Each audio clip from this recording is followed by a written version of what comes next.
श्याम राधे श्याम श्याम श्याम राधे राधे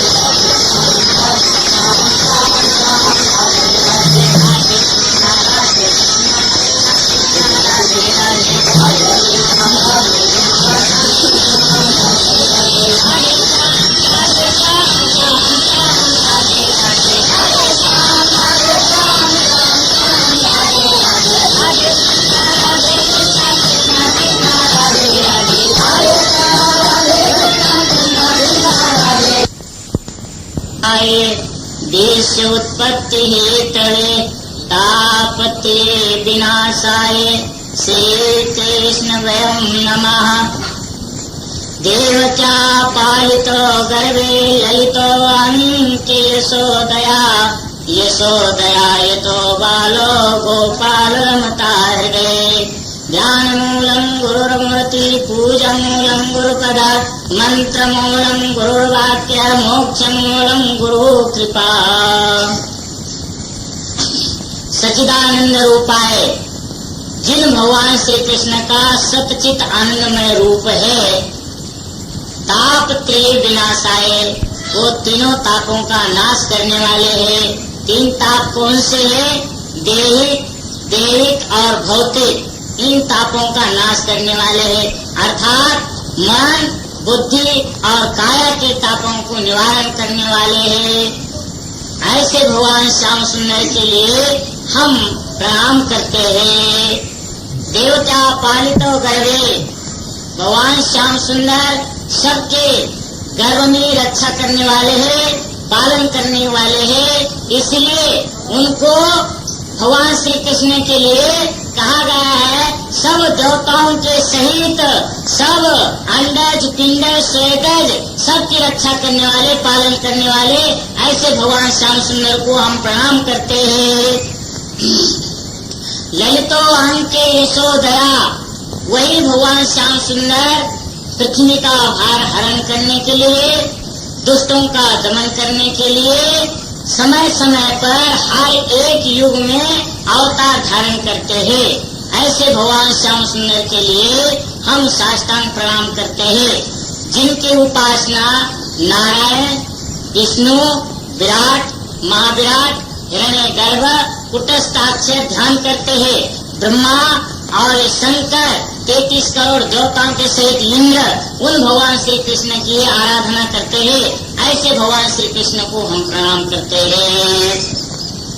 काया वाचा मन से जो भी प्राणी भगवान श्याम सुंदर के गुणानुवाद गाता है, भगवान के सेवा में संलग्न होता है, भगवान की ही लीला का धारण करता है, भगवान ही उसके लिए सब कुछ है। संसार में जो भी वस्तु है भगवान श्याम सुंदर के अलावा कुछ भी नहीं दिखाई पड़ती है तो श्याम सुंदर, नहीं तो श्याम सुंदर।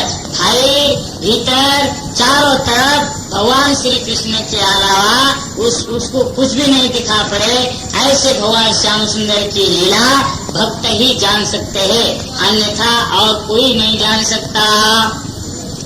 भक्त उसको कहते हैं जिसने अपने मन वाणी को, अपनी इंद्रियों को शुद्ध कर लिया हो, जिसके मन में कपट नहीं हो, जिसके मन में द्वेष नहीं हो, जिसके मन में डाह ना हो, जिसके मन में जलन ना हो, जिसके मन में अहंकार ना हो, जिसके मन में पाप ना हो, ऐसे को ही भक्त कहा जाता है। संत समान चित, संत वही है जिनका हृदय समता में हो।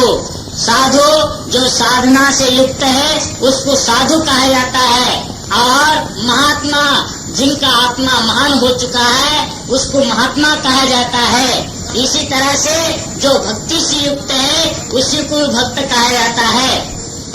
या याद रखना, सिर पर बाल बढ़ाने से, अच्छा से तेल लगाने से और मुकुट धारण करने से सिर की शोभा नहीं है। सिर की तो शोभा संतों के चरणों में घिसने से, भगवान के चरणों में घिसने से सिर की शोभा है, पीछे से नहीं है। जवान की तो शोभा भगवान के नाम गुण गाने से है। जो भगवान श्री कृष्ण का हम नाम जपेंगे तो जवान की शुद्धता है, न अर्थात जवान अंतिम नर की जवान मानी जा सकती है।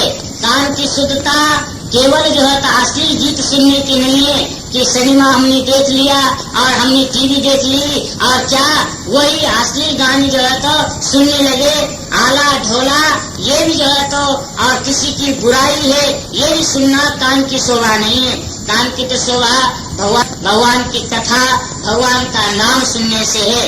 हाथ की शुद्धता कंगन या घड़ी पहनने से नहीं है, हाथ की शुद्धता तो कुछ दान देने से है, शुभ कर्म करने से है, परमार्थ करने से है हाथ की शुद्धता। इसी तरह से पांव की शोभा संतों के दर्शन के लिए है या तीर्थों में जाने से होती है। पांव की शोभा भैया है इन चोरी बदमाशी लूटीगिरी ऐसी जगहों पर गलत जगह पर पांव जाने से उस सके है। कहने का तात्पर्य हमारे ये है उसका बड़ा भाग्य है जिसने मनुष्य शरीर प्राप्त किया। मनुष्य शरीर प्राप्त करने के बाद भी उसका महान भाग्य है तो भारत में जन्म लिया।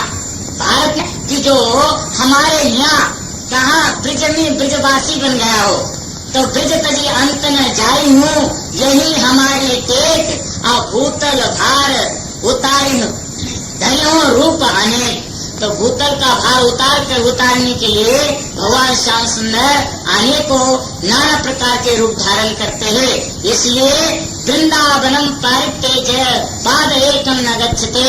भगवान कहते हैं नंद बाबा वृंदावन को और ब्रज को त्याग कर मैं एक पग भी कहूँ नहीं जा सकता हूँ। याद रखना क्षमा से बड़ा कोई खम्भ नहीं है, लज्जा से बड़ा कोई घूंघट नहीं है और दया से बड़ा कोई धर्म नहीं है, ज्ञान से बड़ी कोई वस्तु नेत्र नहीं है। भैया इसी तरह से क्रोध से बड़ी कोई आदि, अहंकार से बड़ा कोई पाप नहीं है, मोह से बड़ा कोई दलदल नहीं है और कामना से बड़ा कोई जाल नहीं है। इसलिए याद रखना जिसने मानुष शरीर प्राप्त किया है इन अवगुणों से बच करके गुण जरूर अपनाने चाहिए। जिसके पास दया है, शांति है, शील है, नम्रता है, ज्ञान है, भाव है, भक्ति है, प्रेम है, शीलता है, त्याग है, वैराग है, वही मानो है। नहीं तो भैया वो हैवान है, वो शैतान है, वो राक्षस कहा जाता है। राक्षसों के लिए कोई सिंह नहीं होते हैं जिसके चरित्र मांस मदिरा से युक्त है, जो अहंकार में चूर है। सिद्ध हम बलवानम सुखी, हम सिद्ध है, हम बलवान है, हम सुखी है। आज उसको मारा है कल उसको मारेंगे, ऐसे बर्बर वक्ता हो निश्चित है वो राक्षस है। राक्षस के पास अवगुण होते हैं और मानव और भक्तों के पास भैया गुण होते हैं। इसलिए अवगुण को तजरे गुण गहे हारे में हुए जीत और श्याम के सन्मुख सदा यही है भक्तन की रीत। तो कहने का तात्पर्य यही है मानुष तन और सतगुरु मिले न बारंबार और जन्म सफल करो अपना भव से हो जाए पार। तो भैया मनुष्य शरीर बड़े भाग से मिलता है। अनेक जन्म संसिद्धि तत्व आत्म प्रांगति, अनेक जन्मों के जो संस्कार ये चित्र हो जाते हैं वही मानव शरीर को धारण करने का फल प्राप्त करता है। नहीं तो धन को कमाना कोई बड़ी बात नहीं भैया विषयों को भोगना कोई बड़ी बात नहीं है। इसलिए धन और विषय स्त्री और पुत्र की वस्तु ही ये आपके संग है और किसी संग पर नहीं रह पाएंगी। इसलिए आपके संग सदा सर्वदा आनंद कंद नंद नंदन भगवान श्री कृष्ण है। उसी को आप माता मानिए, उसी को पिता मानिए, उसी को सखा मित्र मानिए। जो कुछ है वो भगवान श्याम सुंदर आपके हैं और सदा रहेंगे, सदा आपकी रक्षा करते आए हुए हैं। ऐसे भगवान श्याम सुंदर को शाम सवेरे प्रणाम करना चाहिए।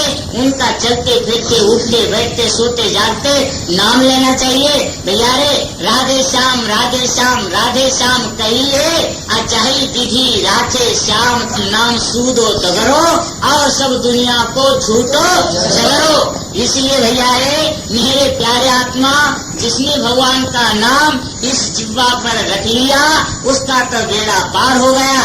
जिसने कान से भगवान का चरित्र सुन लिया उसके कान पवित्र हो गए। भवसागर को पार करने के लिए भगवान श्री कृष्ण का कीर्तन है।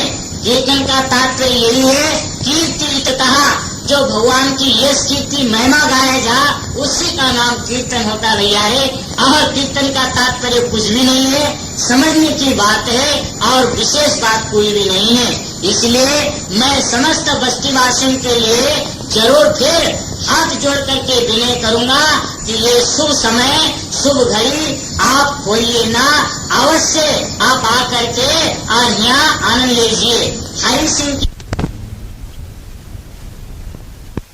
पीयूष कृष्ण है, पीयूष माने अमृत है, अमृत के समान भगवान श्री कृष्ण का चरित्र है, बहुत सागर को पार करने वाला है। और 4 वेद, 6 शास्त्र, 18 पुराण, 12 मीमांसा, संत महात्माओं का गुप्त से गुप्त चरित्र और अनुभव, तीर्थों का वर्णन, इसमें भैया सब चीज मौजूद है। इसलिए आप ध्यान दे करके सुनना, क्या चीज है। पीयूष कृष्ण है, सारा सार ग्रंथ बन चुका है और इसी का पाठ आज बड़े सौभाग्य की बात है कि हरि सिंह के यहाँ होने जा रहा है। भैया पीयूष कृष्ण जी की महिमा अपार या में, इस ग्रंथ में भैया अपार महिमा है। पीयूष कृष्ण जी की महिमा अपार या में ज्ञान प्रेम भाव भक्ति बहत रस धार है और भक्तों की पूर्ण होए कामना पढ़े से नित और कृष्ण रस भक्ति मुक्ति खुला दरबार है। हिंदी सरल ब्रज भाषा रस में मधुरिया में और निगम आगम पुराणों का सार है। द्वाचंद चौपाई सोरठा को साथ ले और छठा कृष्ण कथाओं की अजब बहार है। तो महाभारत भागवत गीता के रहस्य भरे वेदांत संहिता के मीठे मीठे सार है। तीर्थों का वर्णिया में सत्संग को साथ लिए अनुभव अनोखे कृष्ण आनंद रस धार है। जो है अनुरागी कृष्ण कमल चरण चित्र, पीयूष कृष्ण बने पुष्पों का हार है। यह पीयूष कृष्ण जाने कृष्ण का हुआ बखान, ऐसे कृष्ण चरणों में मोहन। बोलो श्री कृष्ण भगवान।